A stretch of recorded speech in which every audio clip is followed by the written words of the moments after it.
All right, so think about it, right? Who actually told you who you were? Was it your parents?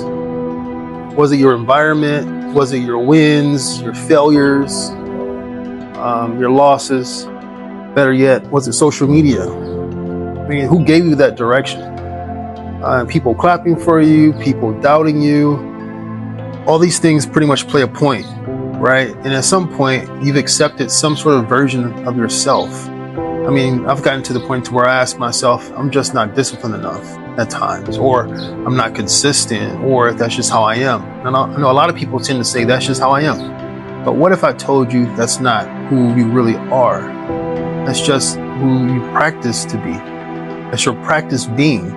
See, identity is ultimately built through repetition. So if you repeatedly show up late, you call yourself someone who struggles with time. If you repeatedly quit, you start believing you're someone who can't finish. But that's ultimately not the truth. That's just what we call conditioning. All right, so this is where I want to shift your perspective just a little bit deeper. All right, get a little bit more understanding of what we're talking about. So because from a faith standpoint, your identity was never supposed to be something that you created. You didn't do anything. It was supposed to be something that was already established within you.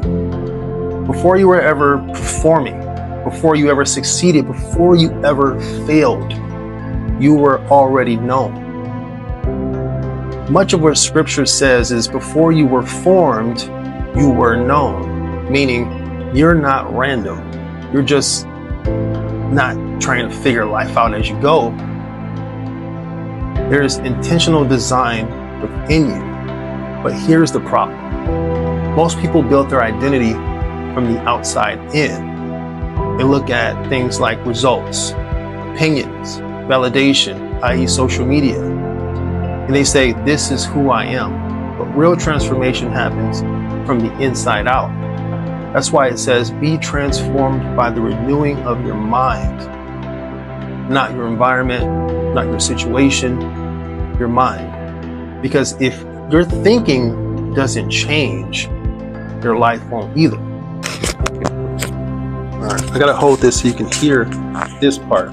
All right, so here is the dangerous part, that false identities ultimately feel real and they feel comfortable because you've lived in them for so long. I mean, you've gotten used to things like procrastination, doubting yourself, starting, stopping, being inconsistent. And now it's starting to feel like that's just you. That's who you are. But ultimately, it's not who you are. You've just practiced that long enough to believe it. And let me say that one more time.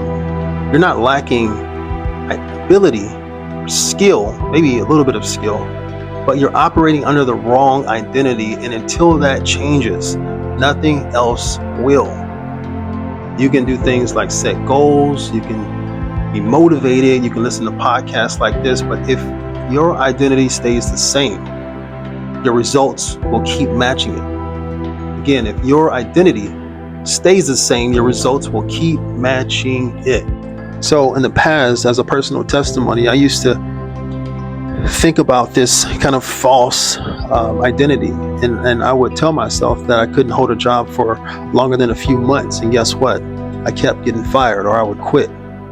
I used to tell myself that I was a failure, and I ended up homeless for several months. I used to tell myself that I wasn't smart enough, and it ultimately delayed my progress and opportunity to get into med schools earlier or sooner. So I'm speaking strictly off of my own experience and what I've lived in this fake identity and how it kept me behind and it kept me in place. All right, so the real question becomes this.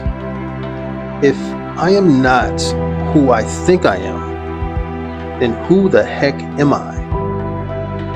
And I will tell you this.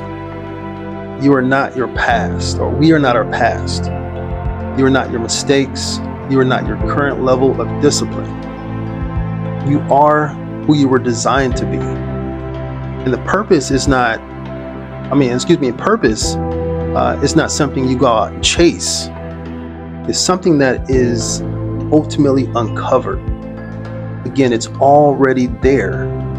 Here's the issue. It's buried under fear. It's buried under doubt. It's buried under conditioning. It's buried under comfort. Scripture specifically says that you are fearfully and wonderfully made, meaning there's intention in how you were built.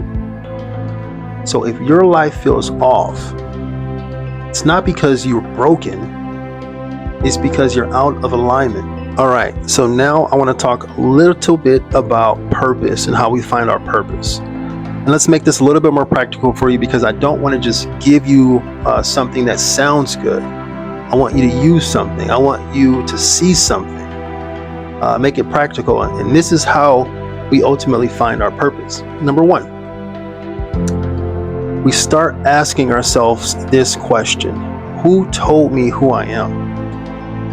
What labels have I accepted that aren't actually true? I want you to strip down all of it, okay? Strip it all down, because you can't find clarity in chaos. Number two, we pay close attention to what pulls us. So what pulls you? Not what looks good to other people, but what pulls you naturally? What do you care about? What frustrates you about the world? A lot of times your purpose is hidden in what bothers you. Remember, what bothers you, because we're built to solve something. Number three is look at your patterns. What keeps coming back to you? Same ideas, same passions, same thoughts. That's not random. That's what we call direction, friends. God doesn't always speak loud. Sometimes he repeats. Number four is build an internal standard. This is where everything connects. You don't find purpose and then become disciplined. You become disciplined and purpose reveals itself. When you raise your standards, how you think, how you move, how you execute, you start aligning with who you're supposed to be. And number five is move before you feel ready. Stop waiting for clarity. Clarity comes through action. Faith without works is dead. Remember that. You don't sit and think your way into purpose. You move your way into it. And so I want to leave you with this, and I want to get real close with you. You've been trying to become someone, when in reality, you've been running from who you already are. You are not who you think you are. You are who you've been practicing to be. And when you decide to change that practice, everything will change. Get it? The results, your confidence, your direction, all of it. So stop asking, who am I? And start asking, who am I supposed to be? Because that's powerful. And then build the discipline to become it. Because at the end of the day, your life will always reflect your internal standard. So build that discipline. Have faith and move. Stop being so comfortable.